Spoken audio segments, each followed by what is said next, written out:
తెలంగాణ వ్యాప్తంగా ప్రజాపాలన కార్యక్రమం కొనసాగుతోంది. జనవరి 6వ తేదీ వరకు ప్రజాపాలన కార్యక్రమం జరగనుంది. ఉదయం 8 గంటల నుంచి అన్ని గ్రామాల్లో గ్రామ సభలు కొనసాగుతున్నాయి. మహిళలు, పురుషులు, దివ్యాంగులకు వేర్వేరు క్యూ లైన్లను ఏర్పాటు చేశారు.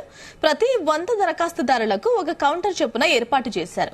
ఒక రాష్ట్రంలోని 12,769 గ్రామ పంచాయతీలు, 3,626 మున్సిపల్ వార్డులతో కలిపి మొత్తం 16,395 ప్రదేశాలలో ప్రజాపాలన సదస్సులు కొనసాగుతున్నాయి.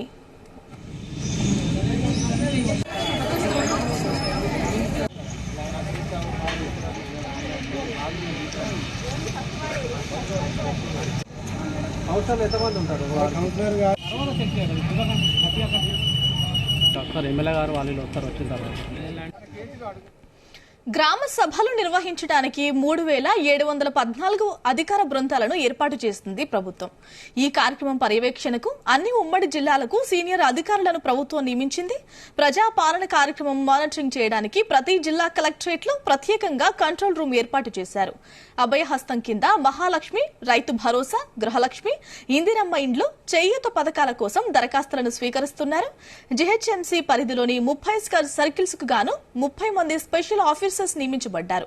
ప్రజాపాలన అమలు కోసం గ్రేటర్ హైదరాబాద్ పరిధిలో ఉన్న 6 జోన్లకు 6 మంది ఐఏఎస్ ఆఫీసర్లను ఇన్ఛార్జీలుగా నియమించింది ప్రభుత్వం. జీహెచ్ఎంసీ పరిధిలో మొత్తం 600 కౌంటర్స్ ఏర్పాటు చేశారు.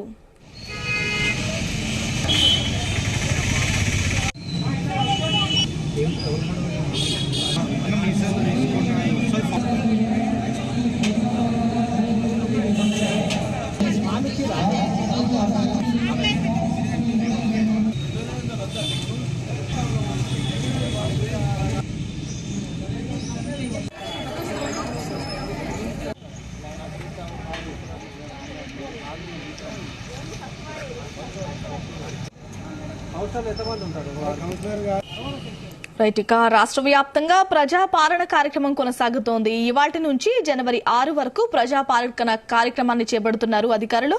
మొత్తం మార్నింగ్ 8 గంటల నుంచి అన్ని గ్రామాల్లో ఈ ప్రోగ్రాం అయితే స్టార్ట్ అయింది. అసలు ఎలా కంటిన్యూ అవుతోంది, అధికారులు ఎక్కడెక్కడ నియమించబడ్డారు, ఎలా మానిటరింగ్ చేస్తున్నారు, అలాగే ఎలాంటి దరఖాస్తులు వస్తున్నాయి తెలుసుకునే ప్రయత్నం చేద్దాం. మా ప్రతినిధి సతీష్ అందిస్తారు డీటెయిల్స్ లైవ్ లో. సతీష్. ఎస్ గాయత్రి, రాష్ట్ర వ్యాప్తంగా ప్రజాపాలన కార్యక్రమంలో భాగంగా అభయహస్తం 5 గ్యారెంటీల స్కీమ్ సంబంధించి దరఖాస్తులు స్వీకరణ కూడా తీసుకుంటున్నారు. ఇప్పటికే ఇటు మంత్రులంతా కూడా 10 మంది మంత్రులంతా కూడా ఈ అప్లికేషన్ సంబంధించి ప్రక్రియను కూడా ప్రారంభించారు. ఇటు సిటీ వ్యాప్తంగా కూడా ఇటు మున్సిపల్ వార్డులో కూడా దరఖాస్తులు కూడా స్వీకరిస్తున్నారు. ప్రజెంట్ నేను బంజారాస్ రోడ్ నెంబర్ 12 మున్సిపల్ వార్డులో ఉన్నాను. ఇక్కడ చూసుకోవచ్చు, ఉదయం నుంచి కూడా ఇక్కడ అంతా కూడా కోలాహలం నెలకొందని చెప్పుకోవచ్చు. ఎందుకంటే ప్రతి ఒక్కరు కూడా ఈ ప్రజాపాలన కార్యక్రమంలో భాగంగా 5 గ్యారెంటీలకు సంబంధించి అభయహస్తం 5 గ్యారెంటీలకు సంబంధించి దరఖాస్తులు కూడా ఇచ్చుకునేందుకు అంటే దరఖాస్తులు ఇచ్చుకునేందుకు ఇక్కడ పెద్ద ఎత్తున ఉదయం నుంచి కూడా చూస్తున్నాం. ఎక్కువగా మహిళలు వస్తున్నారు. మహిళలే ముందుండి ఎక్కువగా దరఖాస్తు ఫారాలను నింపి వాళ్ళ లబ్ధిదారులు కూడా వాళ్ళ పేరును కన్ఫర్మ్ చేసుకోవడానికి కూడా చాలా మంది ఇక్కడ అందరూ దరఖాస్తు చేసుకునే పరిస్థితి కనిపిస్తుంది. ఇక్కడ చూస్తున్నాం స్పెషల్ గా ప్రతి కౌంటర్ వద్ద కూడా ఇటు హెల్ప్ డెస్క్ కూడా ఏర్పాటు చేస్తారు. ఎందుకంటే ఎవరైనా దరఖాస్తు రాయని వారు ఉన్నట్టుంటే వాళ్ళకి హెల్ప్ చేసేందుకు కూడా వాళ్ళే ఫామ్ నింపుతున్నారు. వాళ్ళకి సంబంధించిన డీటెయిల్స్ అన్ని కూడా ఆ యొక్క దరఖాస్తు ఫామ్ లో కూడా ఎంట్రీ చేస్తున్నారు. ఏమైనా అడిగి వివరాలు కూడా తెలుసుకుంటున్నారు. దీనికి సంబంధించి స్పెషల్ గా ఇటు మున్సిపల్ వార్డుకు సంబంధించిన ఏఎన్ఎంస్ కానీ కొంతమంది కార్యకర్తలు, మహిళా కార్యకర్తలు అంతా కూడా వాళ్ళకి హెల్ప్ చేస్తున్నారు. వాళ్ళంతా కూడా దరఖాస్తు ఫామ్ అంతా నింపి వాళ్ళ డీటెయిల్స్ అన్ని కూడా ఫుల్ఫిల్ అప్ చేస్తున్నారు. ఇది నింపిన తర్వాత వాళ్ళంతా కూడా అంటే ఇటు ప్రత్యేకంగా 2 క్యూ లైన్ కూడా ఏర్పాటు చేస్తారు. ఒకటి లేడీస్, మరొకటి జనరల్ సంబంధించిన క్యూ లైన్స్ కూడా ఏర్పాటు చేస్తారు. వాళ్ళు ప్రత్యేకంగా 4 కౌంటర్లు ఇక్కడ ఈ సెంటర్లో మాత్రం 4 ప్రత్యేకంగా కౌంటర్లు కూడా ఏర్పాటు చేస్తారు. ఏర్పాటు చేసి ఇటు మహిళల నుంచి పురుషుల నుంచి కూడా దరఖాస్తు తీసుకుంటున్న పరిస్థితి కనిపిస్తుంది. ఇక్కడ ప్రత్యేకంగా కౌంటర్లో కూడా హెల్ప్ డెస్క్లు ఏర్పాటు చేసి వాళ్ళకి సంబంధించిన దరఖాస్తులు కూడా తీసుకుంటున్నారు. ఇటు మహాలక్ష్మి పథకంతో పాటు గృహ జ్యోతి, రైతు భరోసా, చేయూత, ఇందిరమ్మ ఇల్లు, అదేవిధంగా రేషన్ కార్డులు కూడా దరఖాస్తు చేసుకుంటున్నారు చాలా మంది. అంటే ఈ యొక్క అప్లికేషన్లో పొందుపరిచే వివరాలతో పాటు అడిషనల్గా కొంతమంది వైట్ పేపర్లో తమ బాధను కూడా వెల్లవేస్తూ రేషన్ కార్డు రాలేదు గత 5 సంవత్సరాల నుంచి కూడా ఈసారైనా వస్తుందనే ఆశాభావంతో కూడా చాలా మంది దానికి అటాచ్డ్గా ఒక రేషన్ కార్డు అప్లికేషన్ కూడా ఇక్కడ దరఖాస్తు చేసుకుంటున్న పరిస్థితి కనిపిస్తుంది. ఇక్కడ కొంతమంది మహిళలు ఉన్నారు, వాళ్ళతో అడిగే ప్రయత్నం చేద్దాం. చెప్పండమ్మా, మీరు దేనికి దరఖాస్తు చేసుకోవడానికి వచ్చారు? నాకు పింఛన్ లేదు, నేను ఎవరు లేరు, నా కొడుకు లేదు, మగుడు లేదు, నాకు ఎవరు లేరు. అదే పింఛన్ ఎన్ని రోజులు అయింది, పింఛనే అయితలేదు. పాము నింపించినా అన్ని రాసిచ్చినా గానీ చాలా 20 సంవత్సరాల నుంచి పింఛన్ లేదు. చాలా మొత్తుకుంటుందన్న. అసలు ఎందుకు అయితలేదు, దేని గురించి అయితలేదు, నాకు అర్థమే అయితలేదు. మీ ఊరు నుంచి వచ్చిరు, ఆడపోయి తీసుకోరి, ఆడపోయి అడగడ ఇట్లా అంటారు. ఆ ఊర్లో ఏం లేదు, నాకు ఊర్లో ఏం లేదు, ఈడ ఏం లేదు. ఎందుకు పింఛన్ అయితలేదు, అదే బుగులు అవుతుంది అంతే. ఈ దరఖాస్తు ఫారాలు ఇక్కడే సెంటర్ లోనే ఇచ్చారా లేకపోతే బయట జిరాక్స్ సెంటర్ లో కొనుక్కొచ్చారా? బయట తీసుకొచ్చినాం, ఈడ దొరకలే, మాకు లేదన్నారు, బయట కొనుక్కొచ్చి రాస్తున్నాం అంతే. ఎంత కొన్నారు జిరాక్స్ సెంటర్ లో? ఎంత కొన్నారు అప్లికేషన్ ఫామ్? 20 రూపాయలు అయింది. చెప్పండి అమ్మా, మీరు దేనికోసం దరఖాస్తు చేస్తున్నారు? ఏ పథకం కోసం దరఖాస్తు చేస్తున్నారు? మేము ఇంటి కోసమే, ఇల్లు లేదని అంతే. దరఖాస్తు ఫారం మీరు ఇక్కడే ఇచ్చారా మీకు, లేకపోతే సెంటర్ లో కొన్నారా? జిరాక్స్ సెంటర్ లో ఇక్కడ వస్తే లేదు, ఇక్కడ అయిపోయినాయి, మీరు బయట కొనుక్కోండి అని చెప్పారు. అయితే పోయి కొనుక్కుంటే ఆడ కూడా లేవన్నారు. ఇంకో దగ్గర వెళ్ళాము, ఇంకో దగ్గరికి వెళ్తే 20 రూపాయలకి ఇచ్చారు. తీసుకొని వచ్చినాం, ఫామ్ ఫిల్అప్ చేస్తాం. ఫామ్ కి 20 రూపాయలు తీసుకుంటారు కదా. మీరు చెప్పండి అమ్మా, ఏ పథకానికి దరఖాస్తు చేస్తున్నారమ్మా మీరు? సార్ ఇల్లు లేదు, ఊర్లో లేదు, ఇక్కడ లేదు. చిన్నపిల్ల నుంచి ఇక్కడ ఉన్నాం కానీ అన్నిసార్లు రాసుకుంటారో చేస్తున్నాం కానీ ఇల్లు ఇస్తలేరు. మాకు ఇల్లు కావాలి. నాకు 4 ఆడపిల్లలు ఉండరు, ఇల్లు లేదు. ఎక్కడ చూసినా ఇబ్బంది అవుతుంది. నాకు భర్త కూడా లేడు, అంత ఇబ్బందిగా ఉంది. నాకు ఎక్కడ ఉండడానికి లేదు. కిరాయిలు 5,000, 6,000, 7,000 అంటే మాకు పనులు కూడా దొరకలేవు. ఆరోగ్యం కూడా బాగాలేదు. మన కరోనా వచ్చి కానీ 2 మొక్కలు నొప్పులు ఉన్నాయి, శాతం అవుతలేదు. ఆడ ఈడ కూర్చుంటే వచ్చిన సార్. రేషన్ కార్డు ఉందా మీకు? రేషన్ కార్డు సార్ ఉంది, రేషన్ కార్డు ఉంది, ఆధార్ కార్డు ఉంది, అవి ఉండే కానీ ఇల్లు లేదు, ఏం లేదు. దేనికి అప్లై చేసినా ఏది వస్తలేదు సార్. మాకు ఇల్లు కావాలి. ఇంటి గురించి ఇంత కష్టపడుతున్నాం. ఈడిస్తాం, ఆడిస్తాం, అన్నితోనే రాపించాం సార్. ఒక్కతోనే కూడా వచ్చలేదు, ఏడొచ్చలేదు. మాకు ఇల్లు కావాలి, ఇంటి గురించి పెడుతున్నాం. మీరు చెప్పండి అమ్మా, ఏ పథకం కోసం దరఖాస్తు చేస్తున్నారు? ఏమేమి నింపారు మీరు? मेरे राशन कार्ड नहीं है। 15 साल हो गए मैं वोट दे रही हूँ, राशन कार्ड नहीं आ रहा, वो घर भी नहीं आ रहा, और क्या बोलते जी, कुछ भी नहीं है जी मेरा। खाली मैं कमा रही हूँ, खा रही हूँ, इसीलिए राशन कार्ड हो ना, घर हो ना, मेरे को मेरे बच्चे लोग भी पढ़ने के लिए हो ना, वही सब कुछ के लिए। ఇక్కడ చూస్తున్నాం కదా, ఈ మున్సిపల్ వార్డులో ఎక్కువగా రేషన్ కార్డులు, అలాగే వితంతు పింఛన్లు, అలాగే ఇందిరమ్మ ఇళ్ల కోసం కూడా ఎక్కువగా మహిళలే చూస్తున్నాం. ఇక్కడ ఎక్కువగా మహిళలే దరఖాస్తు చేయడానికి వచ్చారు. అయితే కొంత ఇబ్బంది అయితే ఎదురవుతుందని చెప్తున్నారు. వాళ్ళైతే ఇక్కడ దరఖాస్తు ఫారాలు ఇవ్వడం లేదని కూడా వాళ్ళంతా కూడా ఆవేదన వ్యక్తం చేసిన పరిస్థితి కనిపిస్తుంది. అయితే ఇక్కడ దరఖాస్తు ఫారాలు లేకపోవడంతో తాము జిరాక్స్ సెంటర్ లో కొనుక్కొస్తున్నామని కూడా. సతీష్, ఇన్ని సంవత్సరాల నుంచి వాళ్ళకి ఎలాంటి లబ్ధి లేదు. కనీసం కాంగ్రెస్ ప్రభుత్వంలోనైనా వస్తుందంటూ ధీమా వ్యక్తం చేస్తున్నారా ప్రజలు? తప్పకుండా. అంటే గత 10 సంవత్సరాల్లో ఎప్పుడు కూడా ఎలాంటి అప్లికేషన్స్ తీసుకోలేదు, తమకు ఏ పథకం కూడా లబ్ధి పొందలేదు. కాబట్టి ఈసారైనా, అంటే కాంగ్రెస్ గవర్నమెంట్ వచ్చిన తర్వాత ఈసారైనా తమకు లబ్ధి చేకూరుతుందని కూడా ఇటు అర్జీలు రూపంలో ఇచ్చినటువంటి లబ్ధిదారులంతా కూడా ఆశాభావం వ్యక్తం చేస్తున్నారని చెప్పుకోవచ్చు. అయితే ఇక్కడ కొన్ని సెంటర్లు, అంటే ఇటు మనం చూసాం ఉదయాన్నే ఇటు రాయనగర్ల పరిధిలో కానీ పెద్ద ఎత్తున కూడా, అంటే ఉదయం 8 గంటలకే చాలా మంది కూడా దరఖాస్తు ఫారమ్స్ కూడా అందించారు. అయితే కొంతమందికి అందలేదు. అందకపోవడంతో కొంతమంది జిరాక్స్ సెంటర్ల నిర్వాహకులు కూడా క్యాచ్ చేసుకుంటున్నారని చెప్పొచ్చు. ఎందుకంటే ఆ దరఖాస్తు ఫారాలు అయిపోవడంతో వాళ్ళందరూ కూడా ఇటు జిరాక్స్ సెంటర్లు బాటపడుతున్నారు. అక్కడ 20-30 రూపాయలకు వాళ్ళు జిరాక్స్ సెంటర్లో కొనుక్కొచ్చుకొని వాళ్ళు ఫామ్లు నింపుకొని ఇక్కడ దరఖాస్తులు సమర్పిస్తున్న పరిస్థితి కనిపిస్తుంది. కాబట్టి దీనికి పూర్తిగా, అంటే ఇటు రాష్ట్ర వ్యాప్తంగా కానీ సిటీ వ్యాప్తంగా కానీ పూర్తిగా ఇటు కౌంటర్ల వద్ద కూడా దరఖాస్తు ఫారాలు అందుబాటులో ఉంచాలని కూడా ఇటు లబ్ధిదారుల నుంచి కూడా ప్రధానంగా ఇక్కడ డిమాండ్ అయితే ఏర్పడుతుంది.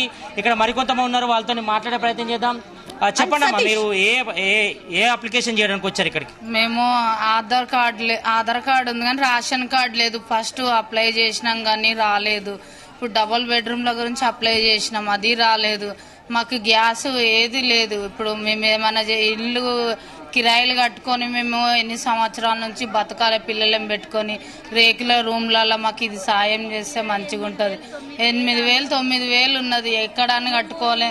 ఇప్పుడు అసలు అంత దూరం నుంచి ఇప్పుడు ఇండ్లలో పని చేసుకుంటాము 30 సంవత్సరాల నుంచి.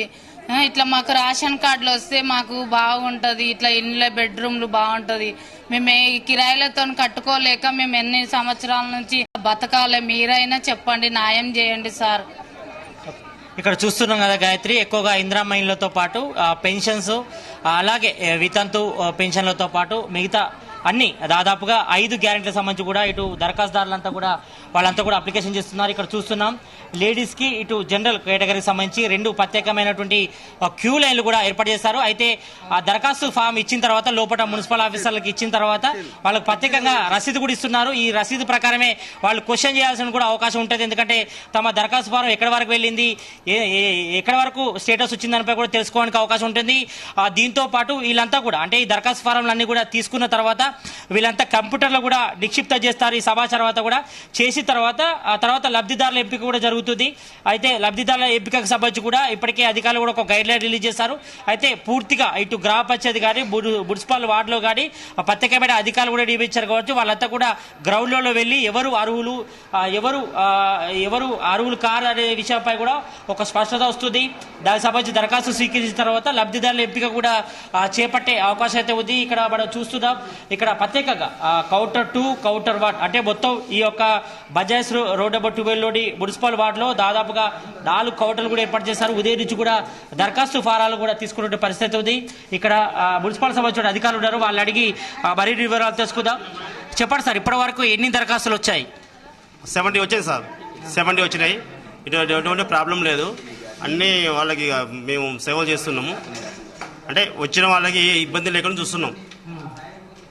ఎక్కువ ఎలాంటి దరఖాస్తులు వస్తున్నాయి? ఎక్కువ ఏ పథకం సంబంధించిన దరఖాస్తులు ఎక్కువ వస్తున్నాయి? ఎక్కువ ఇంటి గురించి ఎక్కువ వస్తున్నాయి. ఇల్లు, హౌసెస్, గ్యాస్, ఈ 2 గురించి బాగా 99% ఇవే వస్తున్నాయి.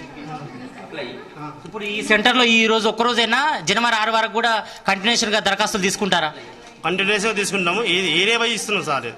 ఇప్పుడు ఈ రోజు ఒక ఏరియా, రేపు ఒక ఏరియా అట్లా ఉంటుంది అన్నమాట. అంటే 6 days వరకు 6th వరకు ఆల్రెడీ చేసేసారు రోజు ఒక ఏరియా. ఈ మున్సిపల్ వార్డులో ఇప్పుడు ఏ ఏరియాకి సంబంధించిన దరఖాస్తులు స్వీకరిస్తున్నారు? ఎన్ని ఏరియాస్ మీకు అటాచ్ చేశారు? ఎన్బిటి నగర్ చేస్తున్నాం. ఎన్బిటి నగర్, మిథిలా నగర్ మొత్తం 4 ఇచ్చారు. ఎన్బిటి నగర్ 4 days ఇచ్చారు. 4 days 4 రోజులు ఎన్బిటి నగరే. తర్వాత ఇంకా మొత్తం 6 సెంటర్లు ఇచ్చారు. ఇక్కడ చూస్తున్నాం కదా దరఖాస్తు ఫారాలు, ఎవరైతే లబ్ధిదారులు ఉన్నారో వాళ్ళ దరఖాస్తు ఫారాలు తీసుకొచ్చిన తర్వాత అవన్నీ కూడా ఇక్కడ అధికారులంతా కూడా చెక్ చేస్తున్నారు. ఏమైనా ప్రాబ్లం ఉన్నా కూడా వాళ్ళు దరఖాస్తుదారులు కూడా చెప్పడం జరుగుతుంది. తర్వాత వాళ్ళు ఒక ప్రత్యేకంగా ఒక రూపు ఇక్కడ బుక్ను కూడా ఏర్పాటు చేస్తారు. అందులో దీనికి సంబంధించిన డీటెయిల్స్ కూడా ఎంటర్ చేసుకున్న తర్వాత వాళ్ళకు ఒక రసీదు కూడా ఇస్తున్నారు. అంటే వీళ్ళు ఏ పథకానికి అప్లికేషన్ పెట్టుకున్నారు దానికి సంబంధించి టిక్ పెట్టిన తర్వాత వాళ్ళంతా కూడా ప్రజాపాలన సంబంధించిన దరఖాస్తు రసీదు కూడా ఇస్తున్నారు. ఎందుకంటే క్వశ్చన్ చేయడానికి కూడా అవకాశం ఉంటుంది. తర్వాత ఇవన్నీ కూడా కంప్యూటర్లో కూడా నిక్షిప్తం చేస్తారు. చేసిన తర్వాత దానికి సంబంధించి కూడా ప్రాసెస్ ఉంటుంది. తర్వాత అధికారులు కూడా వాళ్ళ దగ్గరికి వెళ్ళి అంటే ఇంటికే వెళ్ళి లబ్ధిదారుల ఎంపిక కూడా చేపడతారు. కాబట్టి దీనికి సంబంధించిన డీటెయిల్స్ అన్ని కూడా ఒక నోట్బుక్ లో కూడా వాళ్ళ పేరుతో పాటు వాళ్ళ ఆధార్ నెంబర్ ఉంటే ఆధార్ నెంబరు, లేకపోతే ఇటు ఫోన్ నెంబరు, అలాగే ఇటు రేషన్ కార్డు సంబంధించిన డీటెయిల్స్ అన్ని కూడా ఎంట్రీ చేస్తున్నారు. ఎంట్రీ చేసిన తర్వాత వాళ్ళందరికీ కూడా ఒక దరఖాస్తు ఫారం సంబంధించిన రసీదు అయితే ఇస్తున్న పరిస్థితి కనిపిస్తుంది. ఇక్కడ చూస్తున్నాం ప్రతి సెంటర్లో అంటే సిటీ వ్యాప్తంగా కూడా ఇలాగే మొత్తం అంతా కూడా ప్రత్యేకంగా క్యూ లైన్లు ఏర్పాటు చేశారు. మరోవైపు ఇటు మెడికల్ ఫెసిలిటీస్ ఏర్పాటు చేశారు.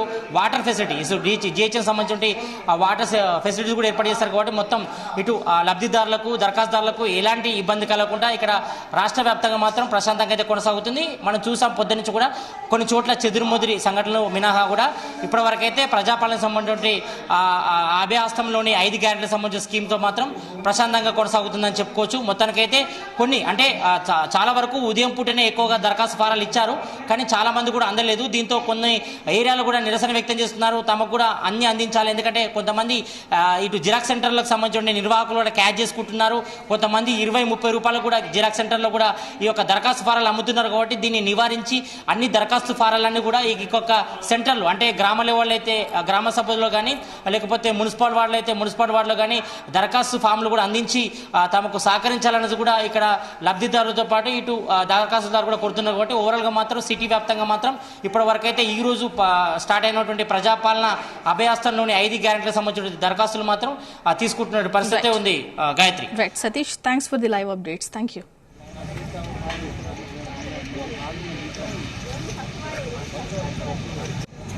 అవసరం ఎంతమంది ఉంటారు? సార్ ఎమ్మెల్యే గారు వాళ్ళు వస్తారు వచ్చిన తర్వాత.